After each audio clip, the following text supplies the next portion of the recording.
Hello students, आज हम आपको सेकंड चैप्टर 5 ईयर गोल्स का लास्ट टॉपिक बताने जा रहे हैं, suggestion for the success of plan. इस टॉपिक में हम आपको बताएंगे कुछ सजेशंस जिससे हमारे इकोनॉमी के जो प्लान है, 5 ईयर गोल्स हैं, वो उनको किस तरह से सक्सेस बनाया जाए, अचीव किया जाए और बेहतर तरीके से उनको सक्सेस किया बनाया जाए। ये हमारी इसमें क्या है, एफर्ट्स हैं। ये आपका सीबीएसई में कोर्स के सिलेबस के अंदर ये वाला टॉपिक नहीं है, मगर फिर भी हम आपको समझाने के लिए कुछ सजेशंस बता रहे हैं कि अगर कोई आ जाता है कोई क्वेश्चन ऐसा कि right any give any 2 suggestions or 3 suggestions to make a plan successful in India। सो आप क्या लिखेंगे उसमें, उसके लिए आपको थोड़ा सा आइडिया दे दें। तो पहला पॉइंट है आपका wide spread mass participation. Wide spread mass participation का मतलब हुआ यहाँ पे कि ज़्यादा से ज़्यादा लोगों का पार्टिसिपेशन होना in the process of growth and development of a country. It's become very essential. People cooperation is very necessary. People cooperation is very necessary to make a plan successful. So people should gather together, associated together, and to perform various development activities for the purpose of growth and development. Indifferent people should be evaluated, should be eliminated. You can say indifferent people, those who have indifferent thoughts for the purpose of growth and development of our country. So they must be eliminated. People should be associated only those who want to undertake development activities for activities to perform their to perform better perform to better perform for the country growth and development. तो वो हम ये suggestion देना चाहते हैं कि ज़्यादा से ज़्यादा लोगों का पार्टिसिपेशन होना चाहिए, लोगों की एक पॉजिटिव थिंकिंग होनी चाहिए ग्रोथ एंड डेवलपमेंट के लिए, जिससे वो अच्छा काम करें, डेवलपमेंट एक्टिविटीज़ को अंडरटेक करें और उससे क्या करें, आगे देश को बढ़ाने में मदद करें। तो ये पहला हमारा सजेशन था। दूसरा था हमारा suggestion control on prices. Control on prices become very essential to make a plan success. जिस तरह से हमारी खाने पीने की चीज़ों के प्राइसेस बढ़ रहे हैं और इन्फ्लेशन बढ़ रहा है, आपको पता होगा inflation is a creeping in the pocket of earning people. उनकी क्या है, पॉकेट को काटती है, महंगाई पॉकेट को काटती है। तो यहाँ पर ग्रोथ तभी स्टेबल हो सकता है, हमारे कंट्री में ग्रोथ तभी हो सकती है जब तक हम क्या कर सकें, प्राइस को कंट्रोल कर पाए। तो प्राइस जब कंट्रोल हो जाएगा तो ग्रोथ ऑटोमेटिकली क्या हो जाएगी, हमारी इंक्रीज अचीव हो जाएगी। सो one of the major prime objective of the planning to control to kept under control the prices of different goods and services, of basic goods and services। दूसरा है हमारा suggestion coordination between the public and private sector. यहाँ पर क्या है, coordination होना बहुत ज़रूरी है प्राइवेट सेक्टर का और पब्लिक सेक्टर का। अगर कोऑर्डिनेशन नहीं होगा, अगर दोनों यही सोच के चलेंगे कि कंपटीशन है दोनों के बीच में, तो ग्रोथ एंड डेवलपमेंट हमारी कंट्री में नहीं हो पाएगा। तो पहला तीसरा जो ऑब्जेक्टिव है हमारा, कोऑर्डिनेशन होना बहुत ज़रूरी है। बोथ ऐसे आपको पता होगा कि हमारे इंडिया में इकोनॉमी में मिक्स्ड इकोनॉमी है, तो both private sector and the public sector working together for the sake of satisfaction of their people। So it's very important to make a balance between, to make a coordination between them।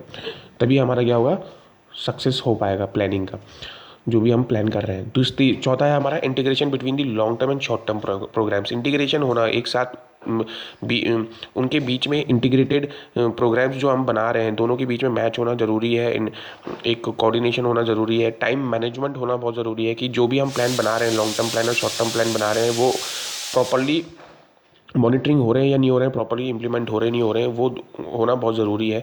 जब अगर ये नहीं होगा तो हमारे country में जितने भी प्लान है वो सक्सेसफुल नहीं हो सकते। नेक्स्ट है good relation between the centre and state government.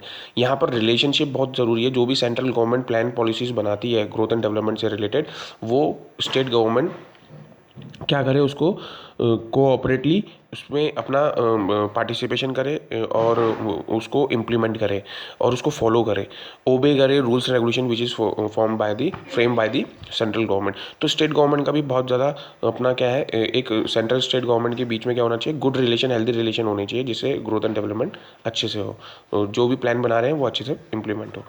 Next है आपका encouragement to saving and investment, ये जो पॉइंट है बहुत इंपॉर्टेंट है। अगर हम लोगों को सेविंग और इन्वेस्टमेंट के लिए इंकरेज करेंगे तभी क्या होगा, हमारे लिए, हमारी कंट्री में ज़्यादा से ज़्यादा ग्रोथ एंड डेवलपमेंट होगा। जैसे कि सेविंग, आपको पता है saving and investment should be promoted to accelerate the rate of GDP growth and the capital formation. हमारी कंट्री में उतना ही क्या होगा, कैपिटल फॉर्मेशन होगा। तो यहाँ पर ये पॉइंट बहुत इंपॉर्टेंट है कि सेविंग इन्वेस्टमेंट के लिए हमने क्या करना है, लोगों को इनकरेज करना है कि ज़्यादा से ज़्यादा सेविंग होगी तो ज़्यादा से ज़्यादा इन्वेस्टमेंट भी होगा। इन्वेस्टमेंट करेंगे तो वेरियस इकोनॉमिक एक्टिविटीज़ को लोग अपनाएंगे और काम करेंगे, एम्प्लॉयमेंट अपॉर्चुनिटी होगी, रिसोर्सेज का चैनलाइजेशन होगा, इंफ्रास्ट्रक्चर डेवलपमेंट होगा, ऑल दिस थिंग्स।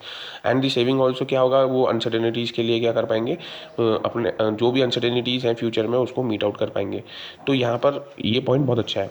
नेक्स्ट है आपका जॉब ओरिएंटेड एजुकेशन सिस्टम। आजकल हमारे, आपको पता होगा कि देश में एजुकेशन सिस्टम पहले कैसा था, एजुकेशन सिस्टम सिर्फ पास करने के लिए ही एजुकेशन होता था, मगर जो ट्रेडिशनल कोर्सेज चल रहे हैं उनको इस तरह से हम मॉडिफाई करें जिससे क्या हो, जॉब ओरिएंटेड, लोगों को जॉब मिले ज़्यादा से ज़्यादा।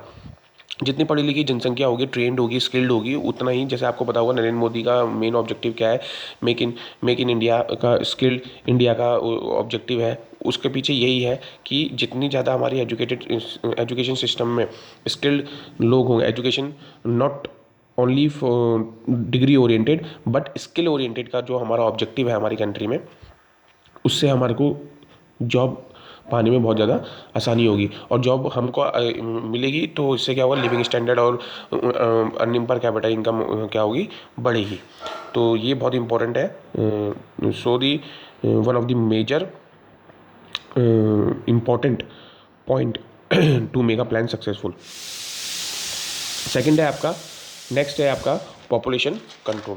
पॉपुलेशन कंट्रोल में क्या रहता है आपका, ये पॉपुलेशन कंट्रोल, जैसे आपको पता है कि growth of GDP will be meaningless if there is no control in the population. अगर पॉपुलेशन भी बढ़ रही है, जीडीपी ग्रोथ भी बढ़ रही है, तो इसमें क्या फ़ायदा मिल रहा है किसी को। तो पॉपुलेशन कंट्रोल होना बहुत ज़रूरी है। Population control it's very essential point to make a plan successful. Increasing population become obstacle in the development process to and make a hurdles to achieve the nation objectives. तो population control बहुत ज़रूरी है यहाँ पर। Next है आपका, ये suggestion हम बता रहे हैं आपको जिससे हम क्या कर सकते हैं, प्लान को और सक्सेसफुल कर सकते हैं। नेक्स्ट है आपका कोऑर्डिनेशन अमंग द इंडस्ट्रीज। आपको पता होगा जैसे कैपिटल इंडस्ट्रीज हैं, स्मॉल स्केल इंडस्ट्रीज हैं, लार्ज स्केल इंडस्ट्रीज हैं, लेबर इंटेंसिव टेक्निक इंडस्ट्रीज हैं, इनके बीच में कोऑर्डिनेशन होना बहुत ज़रूरी है। ऐसा ना हो कि बीच में कॉम्पिटिशन हो, ऐसा ना हो कि किसी को हम क्या कर रहे हैं, टेक ओवर कर रहे हैं। यहाँ पर क्या होना है, हमने प्लानिंग को हम तभी सक्सेसफुल कर सकते हैं जब स्मॉल स्केल इंडस्ट्रीज़ और लार्ज स्केल इंडस्ट्रीज़ के बीच में क्या होगा, कोऑर्डिनेशन होगा। Small scale industries large scale industries के लिए काम करें और लार्ज स्केल इंडस्ट्रीज़ भी क्या करें, ओवरऑल ग्रोथ एंड डेवलपमेंट के लिए ही काम कर रही है। तो यहाँ इससे, इस तालमेल से क्या होगा, ग्रोथ एंड डेवलपमेंट बहुत ईजिली हो पाएगा और प्लान सक्सेसफुल हो पाएंगे। नेक्स्ट है, लास्ट जो है आपका क्लीन एडमिनिस्ट्रेशन है। Clean administration here it means शासन जो हम कर रहे हैं वो बहुत क्लीन ही हो, मतलब कि implementation of various plan in a country on time. Corruption ना हो एडमिनिस्ट्रेशन में, ऐसा ना हो कि हम जो प्लान कर रहे हैं वो अपने फ़ायदे के लिए कर रहे हैं, पॉलिसीज़ जो कर रही है सरकार अपने फ़ायदे के लिए कर रही है। कुछ सरकार ऐसे हो जाते हैं कि आ जाते हैं कि वो क्या करते हैं, देश को कर्ज में डाल देते हैं। तो यहाँ पर ऐसा नहीं होना चाहिए। ग्रोथ एंड डेवलपमेंट के लिए काम कर रहे हैं तो क्लीन एडमिनिस्ट्रेशन होना चाहिए, कोई अपना पर्सनल बायसनेस नहीं होना चाहिए और करप्शन नहीं होना चाहिए, ठीक है, और स्कैम्स नहीं होने चाहिए। तो यहाँ पर हमने कहा है कि ऑनेस्टली क्या हो, इम्प्लीमेंटेशन हो किसके, जो प्लान सेंट्रल गवर्नमेंट बना रही है। तो यहाँ पर क्या है, clean administration is very important point to make a plan successful. तो ये जो पॉइंट्स हमने बताए हैं ये आपका सजेशंस हैं जो प्लान को सक्सेस करते हैं। ये आपका लास्ट टॉपिक है, बाकी थर्ड चैप्टर हम पढ़ेंगे। यहाँ तक आपका हो गया है।